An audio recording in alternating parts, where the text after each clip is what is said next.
তাহলে সূর্য বংশের পিছনে দাঁড়াবে জমজম জমজম 60,000 হতে হবে। তো শীতা লাগবে না, শীতেও 60। তাই আমরা যেহেতু যজ্ঞের কীর্তন নিয়েছি, নিজেদের ব্রাহ্মণ হলে ধোঁয়া। তাই আমি বলতে চাইছিলাম যে যেহেতু আমরা 60,000 মনে ঋষি নিমন্ত্রণ করবো, অন্তত একটি বস্ত্র হলেও দক্ষিণা সহ দান করবেন এখানে বিষ্ণুপদে। গৃহস্থ মহারাজের কাছে অনুরোধ।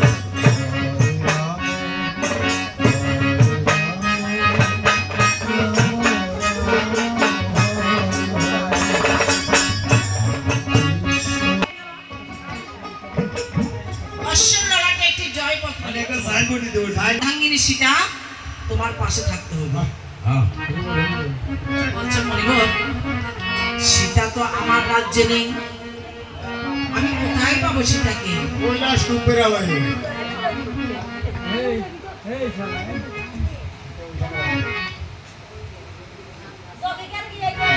সীতা কৈলাস কুম্ভের আলয়ে ছাড়া আর আমি অন্য কোন নারীকে স্ত্রী গ্রহণ করতে পারবো না। কেন জানেন? কেন? কারণ সীতার সঙ্গে যেদিন আমার পরিণয় হয়েছে, সেদিন আমরা দুজনের শপথ গ্রহণ করেছি। আমরা বোমা খাইতে পারি।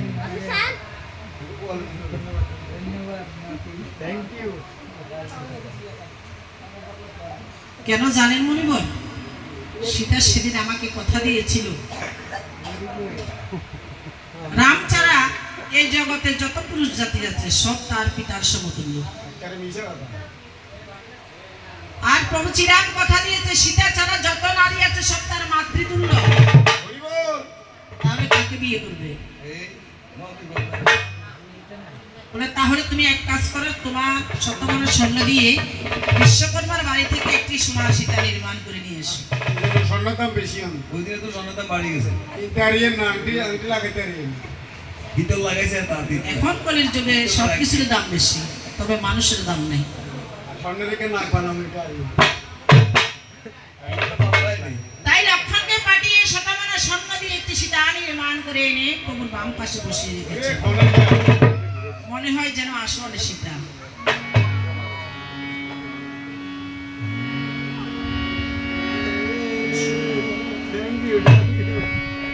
আর কি করতে হবে?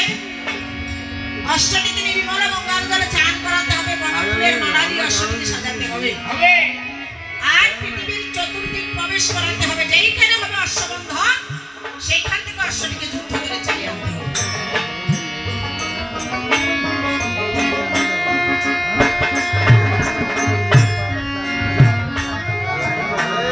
তাই অশ্বটিকে নিয়ে যাবেটাকে রামের মা সতী, রামের মা সতী, রামের মা সতী। শুধু কসুমবতী।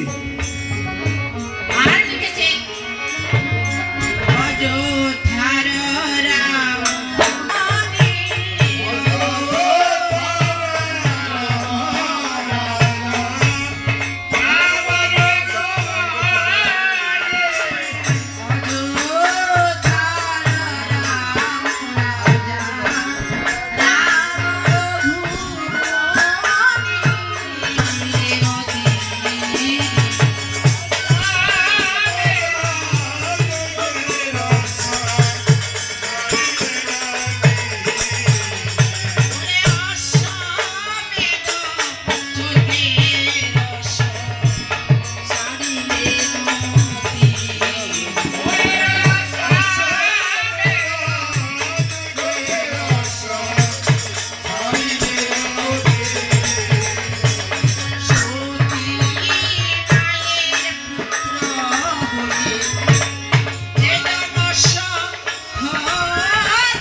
রথ সাজিয়ে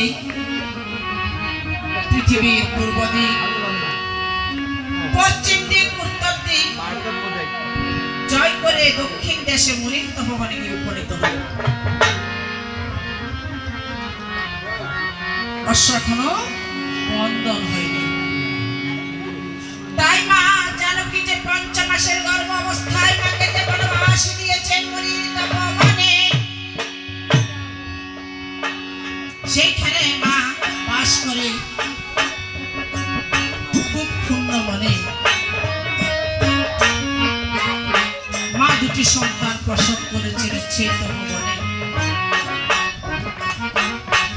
ধীরে ধীরে তারা একটু একটু করে হাঁটতে শিখলেন। এক পা দু পা করে লব খুশি হাঁটতে শিখেছেন। আর মহামণি বাল্মীকি এই রাক্ষসীকে